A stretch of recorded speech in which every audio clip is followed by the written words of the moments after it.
এক সময় ছিল যখন দলের অবস্থান ছিল মুখোমুখি, ঝাঁঝালো বক্তব্যে একে অপরকে ঘায়েলের চেষ্টা থাকত সব সময়। পাকিস্তানের সেই দুই রাজনৈতিক দল তেহরিকে ইনসাফ পিটিআই ও জমিয়ত উলামায়ে ইসলাম ফজলুর রহমান JUIF এখন পার্লামেন্টে পরস্পরকে সহযোগিতা করতে সম্মত হয়েছে তারা।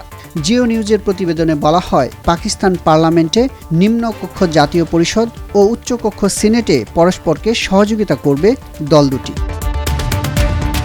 PTI chairman barrister Gohar Ali খানের নেতৃত্বে আসাদ কায়সার, শিবলি ফারাজ, রউফ হাসান ও আখুন্দ হুসাইন ইউসুফজাইয়ের একটি প্রতিনিধি দল JUIF-এর প্রধান মাওলানা ফজলুর রহমানের সঙ্গে তার বাসভবনে সাক্ষাৎ করেন। এরপর দু দলের মধ্যে সহযোগিতার বিষয়টি সামনে আসে।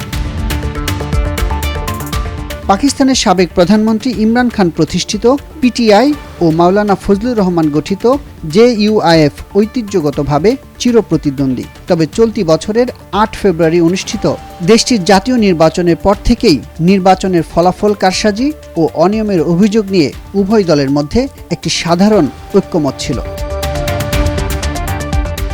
গত মাসে পিটিআই নেতা ও জাতীয় পরিষদের সাবেক স্পিকার আসাদ কায়সার JUIF-এর প্রধানের সঙ্গে দেখা করেছিলেন। সে সময় উভয় পক্ষ রাজনৈতিক ফ্রন্টে সহযোগিতার সম্ভাবনার বিষয়ে কমিটি স্তরে আলোচনা করতে আনুষ্ঠানিকভাবে সম্মত হয়েছিল।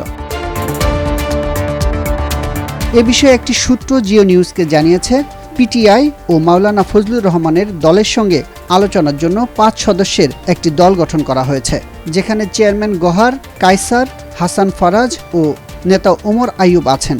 এদিকে JUIF-এর দলে কামরান মুর্তজা, মাওলানা লুৎফর রহমান, মুফতি ফজল গফুর, আসলাম ঘুরি ও মাওলানা আমজাদ হোসেন রয়েছেন।